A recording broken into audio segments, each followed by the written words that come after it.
Hello friends, welcome to my channel. In this class we will discuss about ripple counter. तो last class भी हम ripple counter के बारे में ही पढ़ रहे थे। ये एक एसिंक्रोनस काउंटर होता है और इसमें हम कुछ वेवफॉर्म बनाने की कोशिश कर रहे थे। वेवफॉर्म कैसे बनाते हैं, किस टाइप से क्वेश्चंस आते हैं। ओके, तो आज हम एक और एग्जाम्पल लेते हैं जिससे हमें और ज़्यादा क्लियर होगा। ओके, तो लास्ट जो वीडियो था उसमें मैंने आपको एक नेगेटिव एज ट्रिगरिंग के साथ जो फ्लिप फ्लॉप को कनेक्ट करके रिपल काउंटर बनाया था और उससे बनाया था कि वह किस तरीके का काउंटर हमने वेवफॉर्म निकाली थी। तब क्या सीक्वेंस आया था उसका, एक अप काउंटर की तरह, मीन्स 0 1 2 3 इस तरीके से अप काउंटर की तरह उसका सीक्वेंस आया था। तो आज हम देखिए पॉजिटिव एज ट्रिगरिंग के साथ हम एक रिपल काउंटर बना के देखते हैं कि इसका सीक्वेंस किस तरीके से आएगा। ओके, तो मान लीजिए हम यहाँ पर जे के फ्लिप फ्लॉप ही अभी यूज कर रहे हैं। तो J not, K not and Q not and Q not bar. Okay, Q not complement. तो ये एक फ्लिप फ्लॉप हो गया। दूसरा फ्लिप फ्लॉप जो है वो है J1 K1 and Q1 and Q1 complement. And तीसरा फ्लिप फ्लॉप जो है वो है J2 K2 Q2 and Q2 complement. Okay, इस तरीके से मान लीजिए हमारे पास तीन फ्लिप फ्लॉप है और तीनों को हम इस तरीके से इनके इनपुट जो है एक्सटर्नली हम अलग अलग इनपुट दे देंगे। तीनों को इस तरीके से दिए गए हैं। क्लॉक की बात करें तो क्लॉक जो दी गई है वो पॉजिटिव एज ट्रिगरिंग है। लास्ट वीडियो में मैंने जो आपको डिस्कस किया था वो एग्जाम्पल नेगेटिव एज ट्रिगरिंग के साथ था। आज मैं पॉजिटिव एज ट्रिगरिंग के साथ बता रही हूँ ताकि आपको कोई कंफ्यूजन ना रहे कि ये वाला जो पॉजिटिव एज ट्रिगरिंग होगा तो वो किस तरीके से सॉल्व करेंगे। ओके, तो मान लीजिए कि ये एक रिपल काउंटर है। आप इसको देख के कैसे समझेंगे कि एक एसिंक्रोनस काउंटर है, क्योंकि क्लॉक एक ही पर दी जा रही है फ्लिप फ्लॉप पर और सेकंड फ्लिप फ्लॉप का जो क्लॉक है वो किस तरीके से डेराइव कर रहे हैं, output of the first flip flop and then output of the second flip flop as a clock दिया जा रहा है थर्ड फ्लिप फ्लॉप को। और आउटपुट जो है Q not Q1 and Q2 पर ही लिया जा रहा है। ओके, आउटपुट हमें यहीं पर लेना है। तो आपको ये बात याद रखनी है कि आउटपुट जो है हम जिस क्लॉक पर ले रहे हैं, जिस आउटपुट Q0 Q1 और Q2 पर आउटपुट ले रहे हैं, तो इसी को एज अ क्लॉक यूज करना है। और बाय द वे यदि आपको यहाँ पर दिया हुआ है कनेक्शन, Q0 बार का कनेक्शन सपोज दिया हुआ है, तो आपको जैसे नेगेटिव एज ट्रिगरिंग है तो वो पॉजिटिव हो जाएगी। आप Q0 कॉम्प्लीमेंट की जगह Q0 से यदि आउटपुट ले रहे हैं तो वहां पर कनेक्ट कर सकते हैं। और इसका भी मैं एक एग्जांपल आपको फिर से बता दूंगी। ओके, तो अभी हम ये क्वेश्चन स्टार्ट करते हैं। ये एक क्वेश्चन देख के इसका हमें सीक्वेंस फाइंड आउट करना है। हमें देखना है कि इसमें कितने मोड हैं और ये अप काउंटर है या डाउन काउंटर है, ये सब हमें फाइंड आउट करना है। तो सबसे पहले हम क्या करते हैं, जैसे ये एसिंक्रोनस काउंटर है तो हम इसको वेव फॉर्म से क्या करते हैं, वेव फॉर्म से जो है सॉल्व करेंगे। ओके, तो यहाँ पर हम सबसे पहले क्लॉक की वेव फॉर्म बनाएंगे। और क्लॉक जो है, नंबर ऑफ साइकिल कितने बनाने हैं क्लॉक में, क्योंकि यहाँ पर 3 फ्लिप फ्लॉप है तो 2 to the power 3 + 1 means 9 clock at least हमें बनाने पड़ेंगे। तब हम इसको जो है क्या कर पाएंगे, इसकी वेव फॉर्म निकाल पाएंगे, आउटपुट की वेव फॉर्म निकाल पाएंगे। ओके, तो इस तरीके से हमने यहाँ पर बना लिया। आप देखिए यहाँ पर काउंट करके देख लेते हैं कितनी है। 1 2 3 4 5 6 7 8। ओके, मैं इसको फिर से बनाती हूँ ताकि ये इतने में ही 9 क्लॉक बन जाए आपके लिए। ओके, तो यहाँ पर हमने क्लॉक लिखा हुआ है तो मैं इसमें 9 क्लॉक बनाना चाहती हूँ, क्योंकि उससे आउटपुट आपको क्लियर हो जाएगा कि किस तरीके से आ रहा है। Okay, 1 2 3 4 5 6 7 8 and 9। ठीक है, इस तरीके से हमें बनाना है। अब हम यहाँ पर Q0 देखेंगे, Q1 देखेंगे और Q2।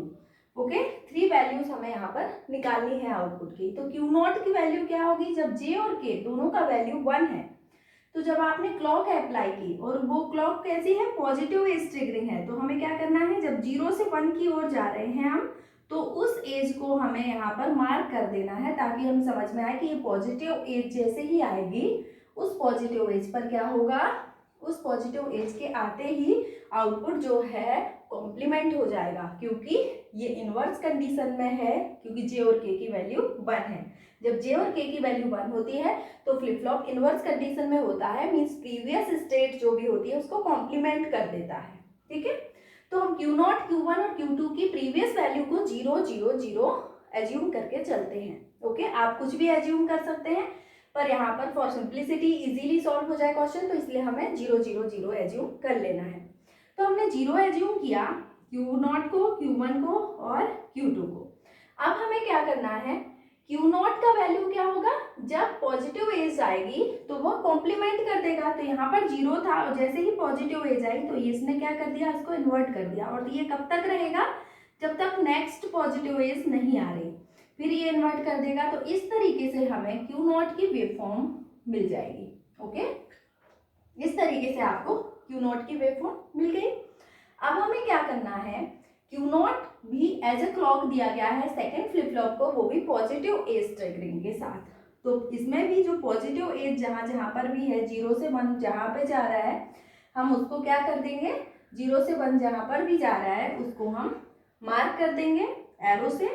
और नेक्स्ट हम देखेंगे कि जब ये Q1 जो Q0 है वो एज अ क्लॉक इस फ्लिप फ्लॉप को दिया जाएगा, तो Q1 का वैल्यू क्या आएगा, वो इन्वर्ट कर देगा उसको पॉजिटिव एज पर, सेम आएगा। तो यहाँ पर 0 था तो 1 हो गया, देन 1 है तो अब 0 हो गया, देन अगेन इन्वर्ट होगा, पॉजिटिव एज के आते ही वो इन्वर्ट हो जाएगा। ओके, तो ये हमारा Q1 का वेव फॉर्म आ गया। अब देखिए हमने Q1 को एज अ क्लॉक दिया है थर्ड वाले फ्लिप फ्लॉप को, और वो भी पॉजिटिव एज ट्रिगरिंग के साथ। तो अगेन हमें पॉजिटिव एज जहाँ जहाँ पर भी है हमें उसको मार्क कर देना है, और Q2 का वैल्यू उस टाइम पर इन्वर्ट कर देना है जब पॉजिटिव एज आएगी। तो इस तरीके से हमें वेवफॉर्म मिल गई Q0, Q1 और Q2 की, इस पर्टिकुलर पॉजिटिव एज ट्रिगरिंग के साथ जो हमने रिपल काउंटर बनाया था उसकी। ठीक है, अब आप इसको मार्क कर लेंगे। देखिए यहाँ पर 0 0 0 था, और फर्स्ट क्लॉक अप्लाई करते ही यहाँ 1 1 1 हो गया है। देन आप देखिए सेकंड क्लॉक अप्लाई करने के साथ यहाँ 0, यहाँ 1 और यहाँ 1 हो गया है। थर्ड क्लॉक के साथ 1 0 1 है। फोर्थ क्लॉक के साथ क्या है, यहाँ पर 0 0 एंड 1। फिफ्थ क्लॉक के साथ आप देखिए यहाँ पर है 1 1 एंड 0। एंड सिक्स क्लॉक के साथ देखिए 0 1 एंड 0। सेवन क्लॉक के साथ आप देखिए 1 and here 0 and 0। Then eighth clock के साथ यहाँ पर वैल्यू आ रही है, एट्थ क्लॉक के साथ आ रही है 0 0 एंड 0, एंड देन 1 1 1। जहाँ पर हम स्टार्ट हुए थे 1 1 1 पर, वहीं पर हम नाइन्थ वाले जो क्लॉक में है वो पहुंच जाएंगे। ठीक है, तो अब मैं आपको बताती हूँ, यहाँ पर थोड़ा सा रब कर लेते हैं। अब हम यहाँ पर देखेंगे कि Q0, Q1, Q2 की वैल्यू क्या आ रही है। ओके, तो Q0 को हमेशा LSB साइड लेना है, Q1 एंड Q2। अब आप देखिए कहाँ से स्टार्ट हो रही है क्लॉक, 1 1 1 से, तो यहाँ पर 1, यहाँ पर 1 और यहाँ पर 1। Then 0 1 1, then 1 0 1, then 0 0 1, then 1 1 0, then 0 1 0, then 1 0 1 0 0।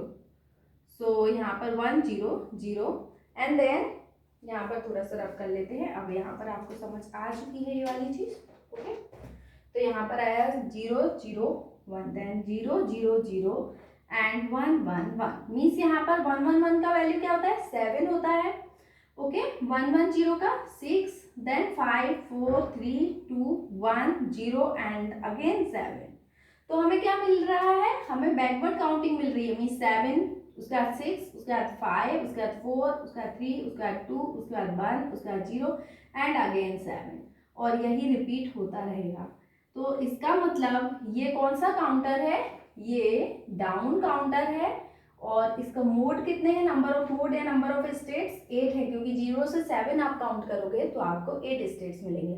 तो इससे हमें पता चलता है कि ये मोड 8 काउंटर है और ये एक डाउन काउंटर है। तो इस तरीके से आपसे क्वेश्चन पूछे जा सकते हैं।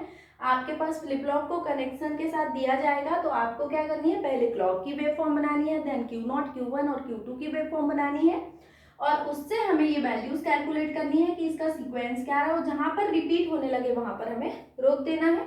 और यहाँ पर नंबर ऑफ मोड हम इस तरीके से काउंट करके निकाल सकते हैं और ये पता चल रहा है 7 6 5 4 3 2 1 मीन्स कम हो रहा है, मीन्स डाउन काउंटर है। ओके, तो इस तरीके से हम रिपल काउंटर के क्वेश्चन सॉल्व करेंगे। ओके, तो ये मैंने आज आपको एग्जाम्पल दिया विद पॉजिटिव एज ट्रिगरिंग, कल मैंने आपको नेगेटिव एज ट्रिगरिंग के साथ बताया था। ओके, अब कुछ क्वेश्चन और भी आते हैं टाइम पीरियड कैलकुलेट करने के लिए।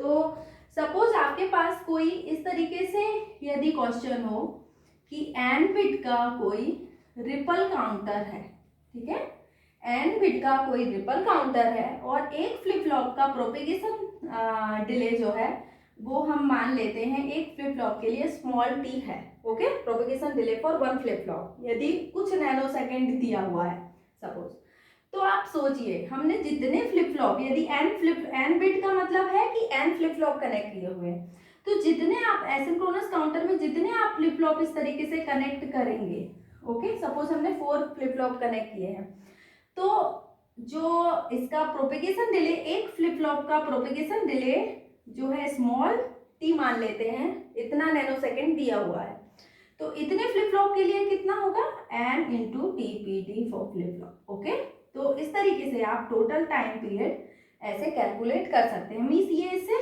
ज़्यादा या इसके इक्वल हो सकता है, इससे ज़्यादा भी हो सकता है। तो हमें यदि फ्रीक्वेंसी आएगी तो 1/n small t propagation delay for flip flop, इस तरीके से हम कैलकुलेट कर सकते हैं। तो अभी मैंने आपको बस यूं ही बताया, मैं आपको इसके एग्जाम्पल भी देके आगे समझाऊंगी कि किस तरीके से करते हैं। अभी बस इसकी वर्किंग के लिए कि हमें पता है कि एसिंक्रोनस में ज़्यादा टाइम लगता है, ओके, आउटपुट जनरेट होने में। इसका मतलब है कि यदि एक फ्लिप फ्लॉप का प्रोपेगेशन डिले हमें दिया होगा तो हम n number of flip flop का प्रोपेगेशन डिले निकाल सकते हैं और टोटल टाइम को यदि कॉम्प्लीमेंट कर दें, मीन्स 1/t कर दें, तो हमें फ्रीक्वेंसी मिल जाएगी। Okay, so that's all for today. Thank you so much. If you like my video please like, share and subscribe.